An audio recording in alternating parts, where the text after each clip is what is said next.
We got expert Brew today. Yes. I can't wait. This is exciting. I listen to Yes. him all the time.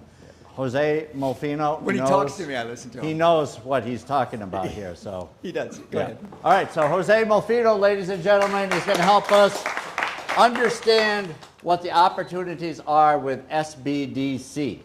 So Jose, you have the stage, sir. Thank you, thank you. I want to give you a little bit of information about what we do. The SBDC is the Small Business Development Centers. This is a program that was launched 50 years ago. So Florida this year turned 50 because Florida was one of the 8 pilots that was launched by Congress back in 1976. So it is, we are a member of the SBDC, more than 1,000 offices all over the country. We are hosted by University of Central Florida. The way this program works is the SBA, the Small Business Administration, provides about 50% of the funding for the program. The other 50% will come from state and local government. So the state of Florida funds the program as well as each of the local government. In Lake County Economic Development Fund this program for the local business community. In order to manage this complexity of so many funding partners, those programs in all over the country are managed normally by public universities. So I am part of UCF, so I'm a UCF employee in running the program in this particular area of Lake County. We are, more than 52, 54 consultants, all Florida, with experience. We are experts in marketing, in finance, HR, operation. You find expertise all over the place, and you don't need to work with one particular consultant. We can always match you with the best person that can help you with your business. So what we do mainly, I would say 80% of our funding goes to support you to one-on-one confidential business consulting at no cost to you. So this is your tax dollar at your service. And many times we bring expertise, but also we bring just someone to talk about an idea or an endeavor or, a client that you met or you are dealing with a difficult employee. We are like the psychologists of the business owners. I mean, we bring you, a place where you can share your ideas and you can reflect on your own thinking process and your decision-making process as well. We also provide market research. Any information that you need about a particular idea, we provide that at no cost as well. We have trainings. We do a lot of webinars in different areas of the business, as well as face-to-face. We just did a couple of seminars on QuickBooks, the basic and an advanced one.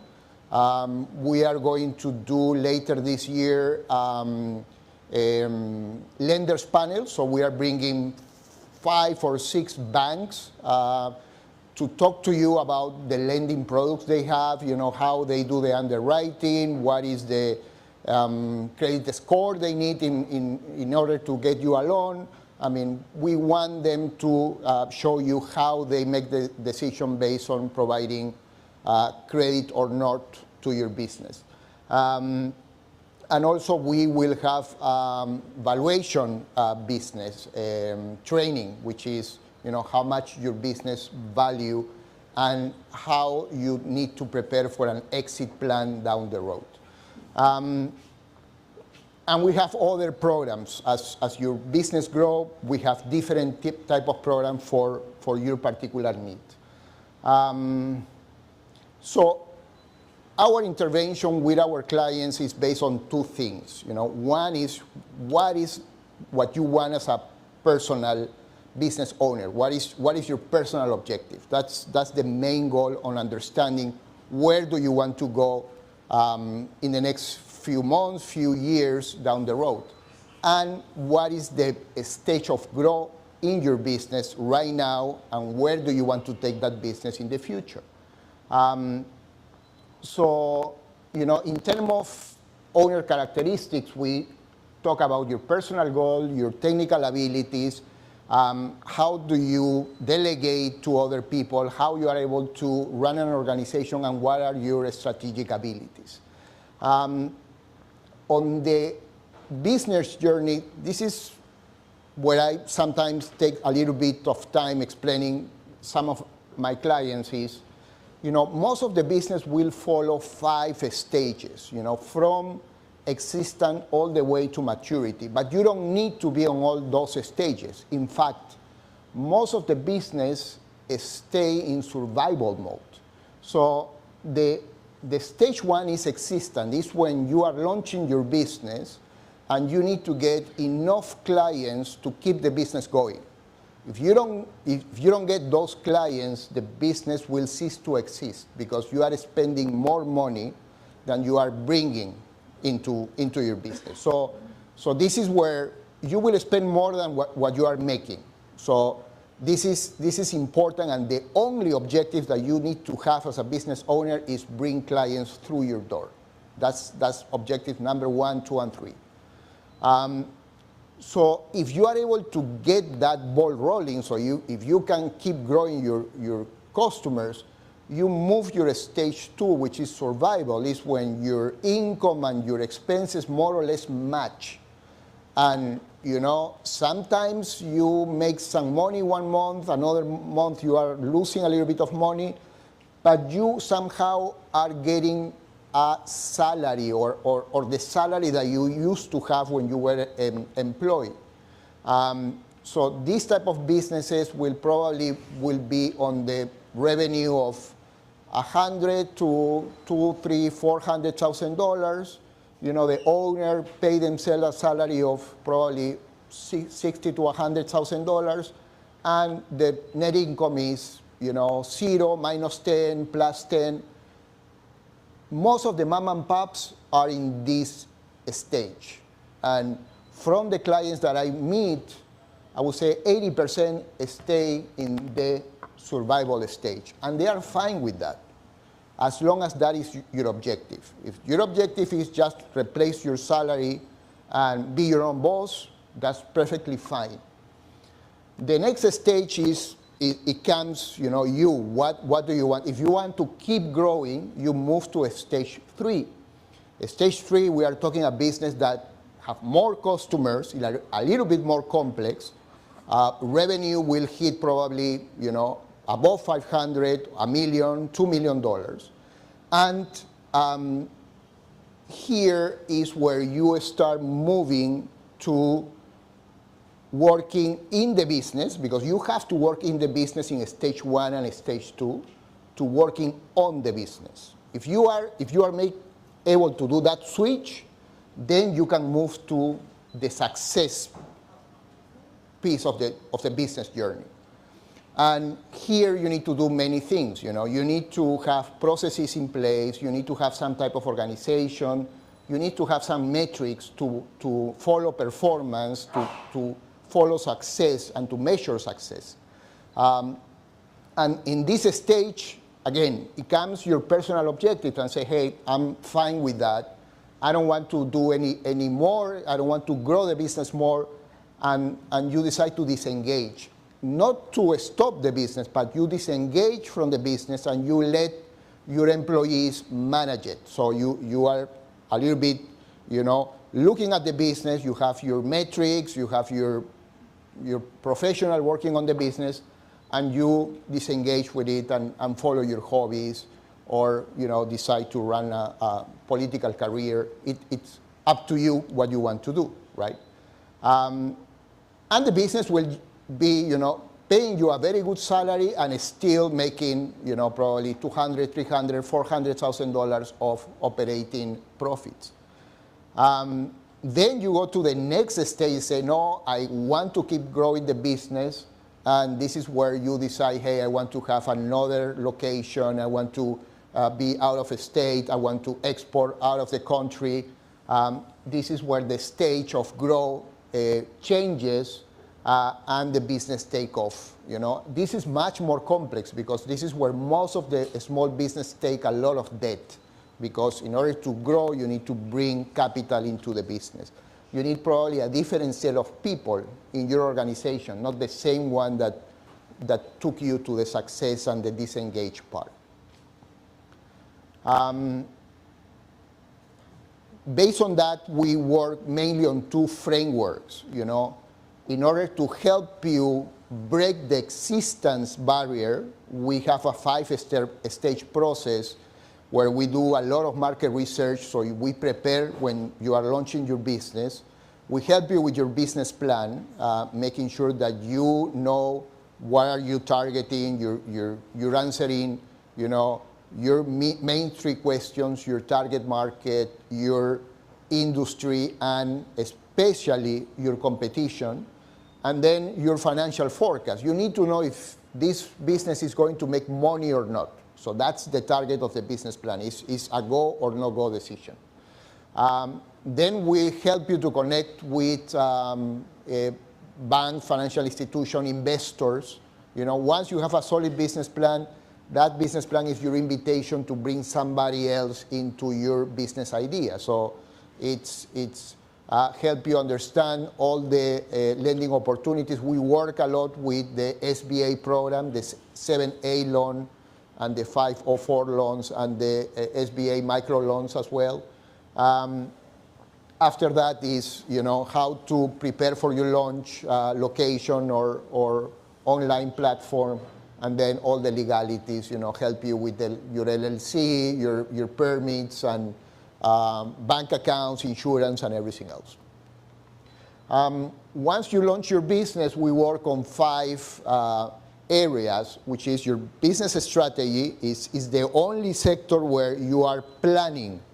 The other 4 is basically execution. It's, you know, once you have the business strategy where you need to have your core values, your mission statement, and, you know, your marketing strategy, then it comes what type of people do you want in your organization, how to make sure that you follow performance, and you make sure you have the right people at the company.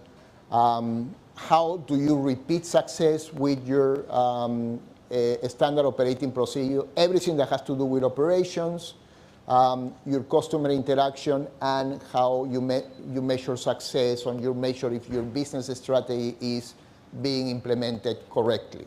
And then we go back to business strategy again, because you have to make sure that that business strategy is reviewed every year. And that's it. I mean, we are here to help you out. This is an ecosystem that is, you know, the SBDC, is LEAD, is Career Source, is 1 Million Caps, is the Chamber of Commerce. I mean, you don't need to do this alone. We are here to help you and, you know, make sure that you succeed in your endeavors. You just need to get to our website if you need our help, and sbdcorlando.com/consulting. Just click there, and Cesar will reach out to you if you need to get to talk to us, if you want to talk to us. All right. Excellent. Thank you. Jose, everyone, don't go anywhere. I'm not going anywhere. Don't go anywhere. We have questions for you. Jose, if I have a business, take me through the steps on how SBDC can help. I mean, so I come to you with on a napkin. This is my business. Yeah. So the first thing that you need to understand is I mean, in order to generate wealth, you basically have 3 areas, right? You sell your time. That's you know, be an employee, or you invest that time into your own business. That's you generating that wealth. And once you have some wealth, you can invest in assets, right? Financial assets, fixed asset, whatever it is. If you are going to launch a business, you are doing two things. You know, you are investing your time because you are going to work, like Harry was saying, you work more time than you work it as an employee. Most of the time, people don't realize that, but you probably will work more. And then the other thing is the business is going to make money or not. So that is why we take you through that process is okay, try to understand if there is money there. If you are going to have customers, who is going to be your customer? If the customer has a pain, who is already providing the solution for that pain, so the competition, and how the industry make money. What is the cost structure? You know, how much it's you know, the cost of goods sold for your particular industry, how much is the employees, etc. Right? So, Jose, we're talking about time here and investing our time, okay? Now, that time of me giving you, having an idea and going, okay, from that time to me making money, how do I live? How do I survive? Well, that's the discussion, right? I mean, you need to have a business plan where it has two components. One is the story, you know, why do you want to do this? And the second one is your numbers. So I need to see, you know, how your business will generate money and how it's going to spend money on a weekly basis. So we work with our clients in making a financial forecast for the next 3 years and making sure, you know, week one, how many customers are you expecting to go through your doors? At what price? So we break, you know, sales into volume and price. What are going to be your main expenses? And when is where you are going to break even? And it's not only one scenario. You need to normally have 3 scenarios. You know, this is your basic assumption. What happens if you get more customers? But what happens if you get less customers? Less than that. So you are prepared for that. So most of us here, when we are starting off in a business, we are looking for capital. We are looking for, you know, angel investors. Which is that really? Can that really happen? I mean, should we look at it a different way? I guess. If you see the curve of, I would say, return on investment or cost of money, one of the cheapest money is loans, right? I mean, a loan can cost you 8, 9, 10%. An angel investor wants 10x of their money, right? I mean, you don't go to an angel investor if you don't have the possibility to get a loan. When banks don't give you a loan, then you go to the next stage, which is, you know, bring investors. But investor is much more costly. But it's the only solution when your idea is so unique that banks will never lend you money because it's a business they don't know. Right? Right. Are there any questions or comments? Oh, good. To you, Julie. Jose, thanks for joining us. Your website says financial and market research, access to high-cost databases and expert interpretation. I don't need loans. Everything I do cash flows right away. Don't need any of the management stuff. What I'm looking for is this, access to the database. Is that something where I submit a query or can I have an online, how do I access the database? No, we gave you the data. You ask, what do you need? So we go through our databases and provide you the output. How extensive is the database? Because like I'm looking for immediate business right now in Portugal, Poland, and UK, and possibly Ghana. Like, does your database reach those markets? We have international, yeah. Oh, that's we beautiful. Have international. And then towards the bottom it says specialized programs for veterans. I was wondering if you can comment on that. Yeah. We have an area of a special program for government contracting, right? Government contracting will have a specific certification for disadvantaged businesses, owner, women business, women-owned business, and then veteran-owned businesses. So this is specific for government contracting. So we help you to get the certification, and participate in a smaller pool that is reserved for that particular group for government contracting. Right, and Dr. Tiajulie was talking about data, which would help her business. Yes. And this is something that the SBDC does do. Exactly, exactly. So what is, I mean, I don't know specifically, but what is the data? Data is... I mean, we have industry research. I mean, before AI, of course, you know, now AI can provide a lot of information, but before AI, we had access to industry reports, financial benchmark. So you give us what type of industry you want, and we can give you the benchmark of that industry in terms of, you know, what is the percentage of revenue, percentage of cost, everything that is available. A customer database without emails, but we provide you names and phone numbers of customer database. International markets, one of our special programs is to work with the Department of State, the State Department, with all the embassies in the US to do market research for a particular country. If you want to export to that particular country, we can give you all the data for that country. Pam. Yes. Along those lines, if you're needing to get a patent for your invention, so you can search that product for somebody because an attorney will charge for those searches. Yes, yes. If it's yeah, we have access to those type of database, and we could do those searches. Yes. Hey, good morning, Jose. I just wanted to speak on behalf of the SBDC in the sense of like a customer view. So I work with Sharon Smith, who's one of the consultants, and it's a great opportunity to have the knowledge, the background.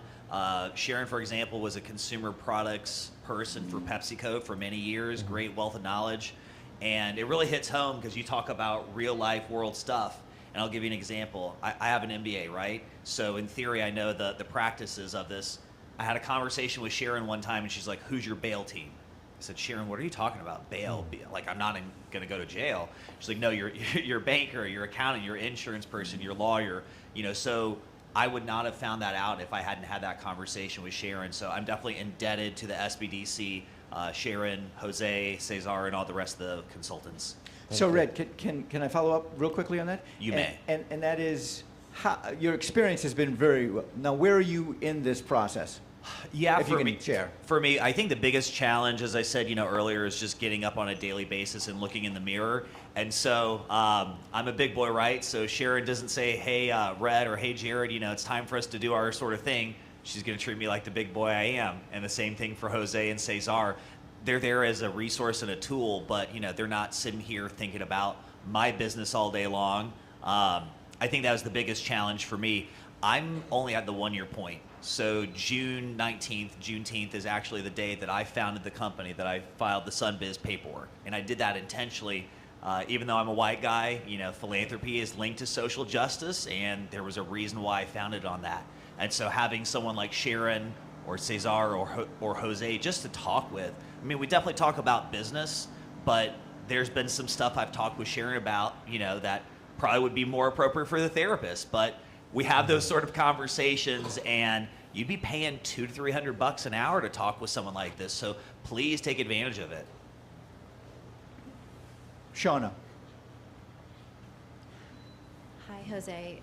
My question for you is how the assignment of the consultants works. So if I wanted to work directly with you, can I just email you, or do I need to go through the consultant process and there's like a matchmaking system where someone might be better suited to work with me? How does that work? Sure. Normally what it does when you click that button requesting consulting, it will check your address and will take you to our Lake County team, right? If you are in South Lake, it will patch you with me. If you are in North Lake, it will be with John. And then once we interact, if you say, "Hey, I need this level of expertise," then I will put you in touch with that consultant where you can continue working with them, or we do co-consulting, right? So I want to take a poll real quickly. How many here have heard of the SBDC? Just heard. Okay, so how many are in the process in the SBDC? Oh, wonderful, wonderful. Oh, Nathan too. Wonderful. All right, great. That's good to know. Now, we're open for questions and comments right now, okay?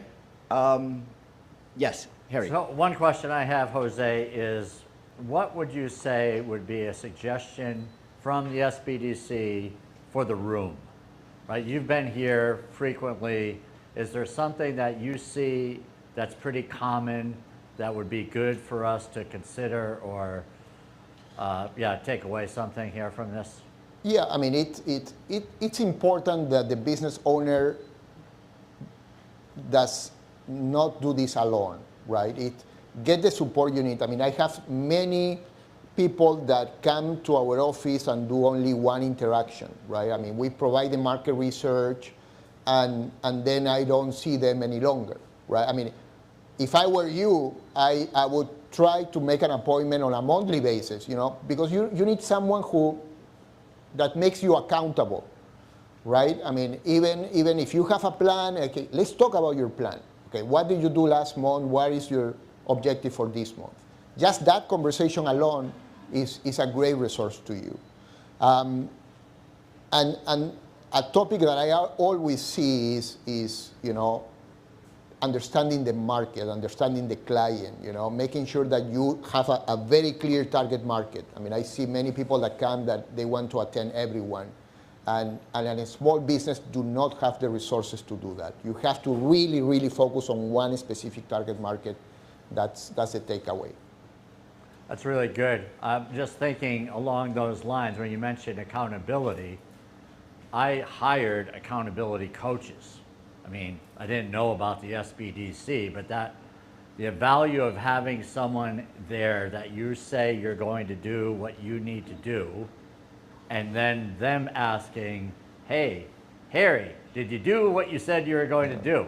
You don't want to show up and say, nah, I didn't do that. Because that right there would say, I really don't want to do what I'm claiming I want to do, going back to Dr. Phillips' comment. So the accountability is hugely significant in us getting up every morning and doing what we should be doing, and then having someone there in a non-judgmental way, because you probably, I'm guessing, have seen people that don't necessarily do what they say they're going to do. How do you handle that as far as without judging or whatever? What's your approach there? I mean, it's always based on data, on facts. We don't judge the personalities or anything like that. We will discuss, normally I will try to do a 90 days plan, and say, okay, let's work on now you are at the 60 days. So this is what we said you are going to do. What did you do? Okay. It's the same. It's always going to the business strategy and say, okay, what is that you plan to do, what you have executed, what is missing. It's always based on the fact, not if you did it or not. The idea is, how the business is progressing. So in my business, I love people who challenge me. So they push me to be better at what I do. And I find myself surrounded by women, primarily, who just push me and push me and push me. And it's a non-judgmental type of challenge. And I mean, that's what I get off on. Now, the other thing is we talk about accountability, and Tia Julie was talking about integrity. These are intangible things. How do you instill upon the clients? Well, part of the business strategy, one big piece is your organizational values. This is the most important thing that you need to make sure you put together, especially if you want to have an organization in place.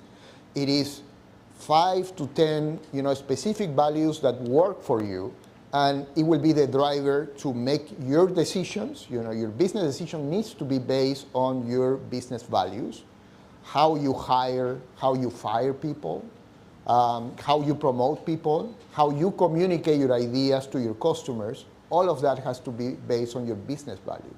So you need to work on those values, make it, put it on your wall, and remind yourself or those business values all the time. So that's what it's about. And that's an exercise every single day. Yeah. And working on that.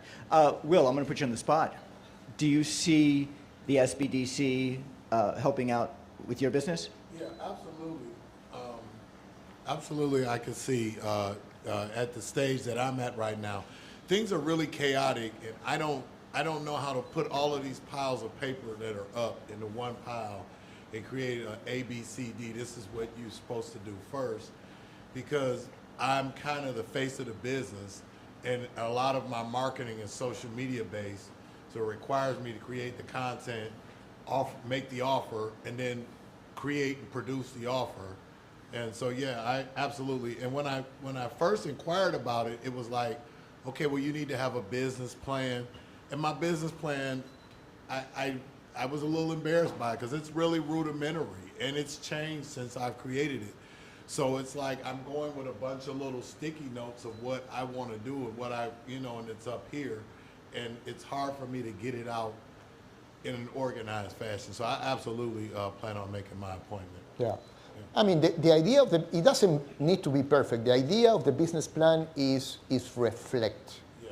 Is put your ideas in order and write a piece of paper, even if it's just one page. Mm-hmm. But the idea of thinking about your business, that's the exercise. Just a quick question. So you suggest going online to the SBDC Orlando.com and make your request versus just coming into the office? Yes. Okay. Everything we do is by appointment mainly. Yeah. So, Anna, do you see SBDC helping out your business since you a newer business? I can see that. Good morning, everybody. Yes, I can see that with the marketing and the accountability piece as well. I don't have the overhead as a small business and such, but I'd like to have legacy that I can grow so that I can do the hard work in the beginning and be able to leave legacy for my kids. Right, right. Do a lot of businesses come to you and they want exactly what Anna wants, a legacy? Yeah, absolutely. It's very common, right? Yeah. That's what we do. Pass it down to your children and grandchildren. Betty, I'm going to put you on the spot since you're the other one. Do you see SBDC helping you out in your endeavor? Hello, thank you. Yes, absolutely. I plan on going to that website. Perfect. Definitely. Because one of the things that people didn't mention, I'm new at trying to start my business. Marketing and finding the right client. I need help, and I need help with accountability too. Put my feet to the fire. That's right. Get your orange gym shoes. Yeah. So I think we have 3 people who will be calling you up with this. Yeah. I'll make that 4. Shauna just submitted her form. Good. And this is, and how do you say it? This is your taxpayers' dollars at work for you. For you. And what benefit do we get by having businesses do so well in the area? I mean, we measure everything because we need to report back to our funding partners. So we use a CRM, a Salesforce. So everything we get the data. Of course, everything is confidential. We don't share our client database with anybody. I mean, if Lake County can and ask us, hey, who is your client, we cannot reveal anything. So we aggregate the data, we report back. So there has been many economic studies made all over the country about the impact of the SBDC. That's why we have 50 years and still going. That said, for every dollar that the state and local government invest in the SBDC, the program provides around $50 of fiscal impact. That means additional jobs, sales growth, additional taxes. The whole fiscal impact in the community is around 50x of what the local government invests in the SBDC program. So is that a good return on investment? That's a fantastic, I would say, a fantastic return on investment. Give me $1 and I'll give you 50 back. Yeah, exactly. Yeah, which is great. Are there any other questions about the SBDC This is your government working for you. Yeah. So, Yeah. and this is a federal organization. This is a non-profit funded by federal and states and local funds. Oh, interesting. I didn't know that. It's basically it's UCF. Okay, so everything's done through UCF. Is Yes. it done through the incubator? Incubator is another UCF product. But we are all UCF employees. I'm a UCF employee. Oh, yeah. Can you talk to them about the incubator? Yeah, I mean, the whole system is here for you. So the idea is the incubator is to get a specific target market, right? So it's the type of business that wants to go to a stage 3 or a stage 4.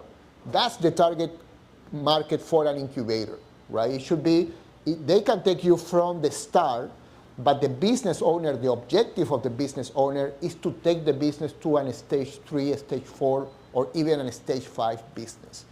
If the client wants to be a stage 2, that's not the client for the incubator. So that's how the incubator will target the database. So they're looking for very ambitious people. Correct. Yeah. Correct. All right. Shark tankers.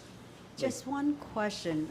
Can you clarify the difference between SBDC and SCORE?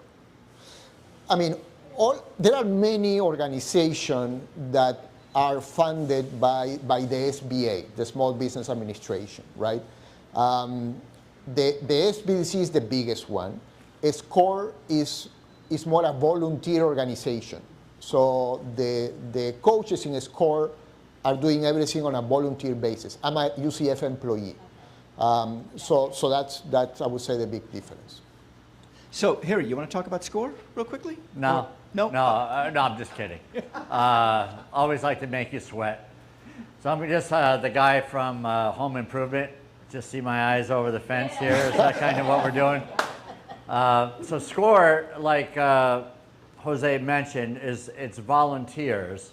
So because there's so many of the retired experts and consultants in that field, sometimes you can connect with someone who has done what you're doing, right? Which is really helpful. Other times it's not, right? So you have to use your judgment, but that's an opportunity. I mean, I've volunteered for SCORE quite a bit. Super helpful. What I like about SBDC, not to like throw shade at SCORE, is what Jose just said. They're paid, so their follow-up is going to be very consistent, which I think is really helpful, right? Because there's an investment, there's skin in the game. You're not going to get that with every volunteer. I mean, that's just a fact of life. Yeah. Sometimes, you get the idea, right? Yeah. Some volunteers are amazing, and you find someone that you sync with, and then. But you can use both resources. I mean, you Yeah. can be with SCORE and the SBDC. Many clients do that. So, I mean, it's more for you. And Yeah. if you could, explain how you tie into 1 million cups. I mean, what we have tried to do in Lake County is kind of unique. I haven't seen that replicated in other counties, but it's the involvement of the Lake County economic development, right? I mean, they are trying to make sure that we are all working together in making sure that we have all the resources for you. So we meet every month with Lake County, with LEAD, which is the economic development organization, private and funded by Lake County. We meet with the incubator. So we are all providing all the support for all the activities. 1 Million Cup is one of the activities launched by LEAD. And we support that organization because that's a way for business owners to help each other, right? To coach each other. That's one of the main aspects of 1 Million Cup. And that's why we are here also, to help you, grow as a business owner. Any last questions? Harry? I think it's amazing. Yeah. Thank you, Jose, and I appreciate you spending some time with us today and opening up our eyes a little bit more, because now I see people who are raising their hands saying they want to get some more value from your organization. And great one, stuff. one last message, pass this along. I mean, you have the benefit of being part of this group, but there are many business owners that don't know that even 1 Million Cup or APDC exists. Yeah. So for, anytime that you meet a business owner, a restaurant, a landscaper, a company, whatever company you meet, try to tell them about 1 million cap, about the SBDC, about LEED, about the whole ecosystem that can benefit for them. Jose Molfino, everyone. Thank you.